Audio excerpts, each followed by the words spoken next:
Hey everyone and welcome. Today we're going to dive into a really powerful and honestly kind of counterintuitive idea.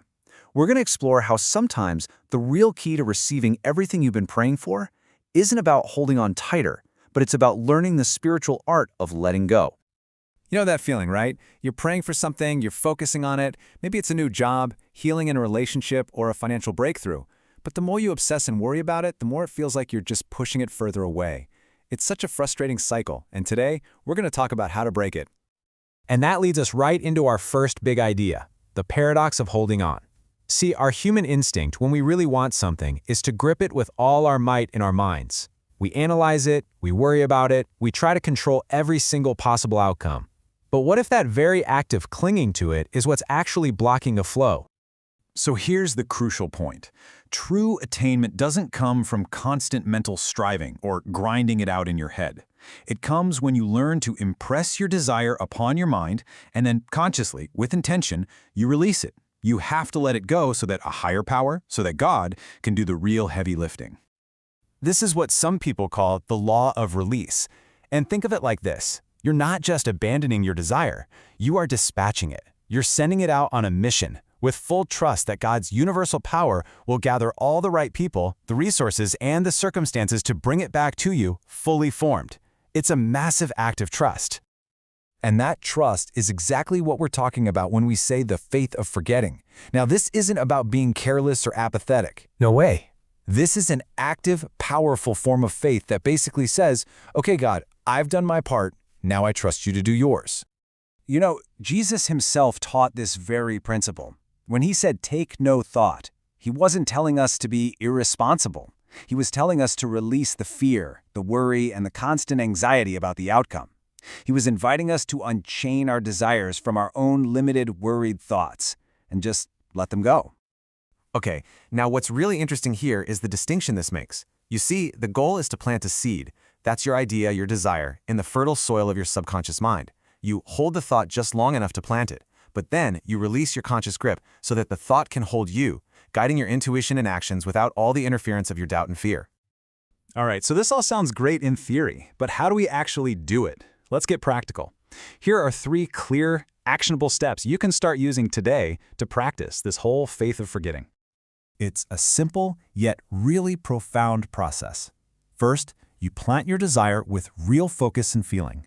Second, you release it, you forget it in faith.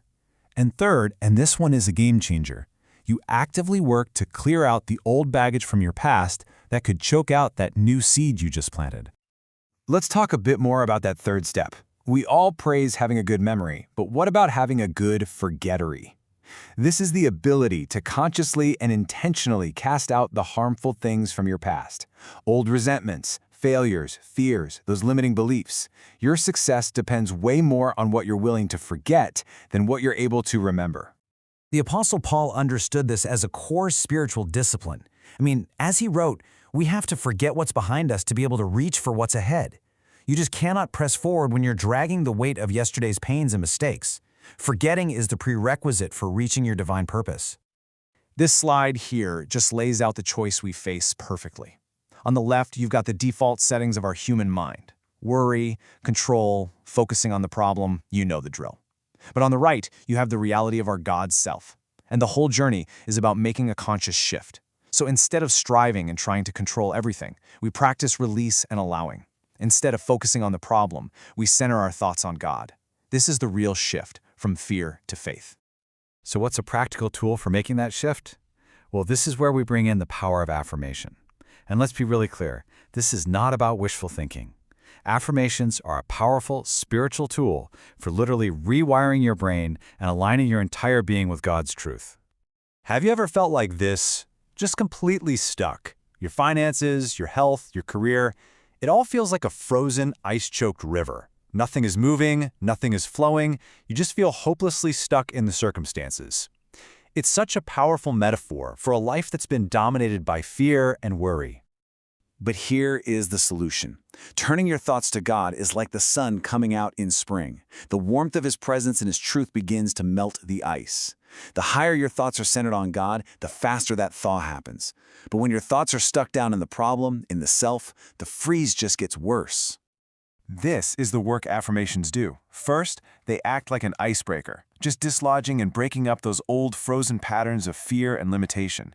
And second, they carve new channels in your mind, forming these new pathways for thoughts of health, love, and success to flow freely. So let's bring all of this together now. We've talked about the problem of holding on, the principle of release, and the practice of affirmation. Now it's time to put it all into action with your own declaration of trust. This is the final and absolutely crucial piece of the puzzle. It's not enough to just say the words. Your actions and your attitude have to match the truth you are declaring. So if you affirm abundance, you act with generosity. If you affirm health, you make healthy choices. You have to suit the action to the word, living from the reality you wish to create, starting right now. So let's seal this teaching together. Just take a deep breath, and if you feel comfortable, say this with me.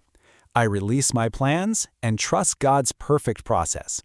I let go of worry and open my heart to receive. Feel that peace in the release? That is the creative power of forgetting. Thank you so much for joining me.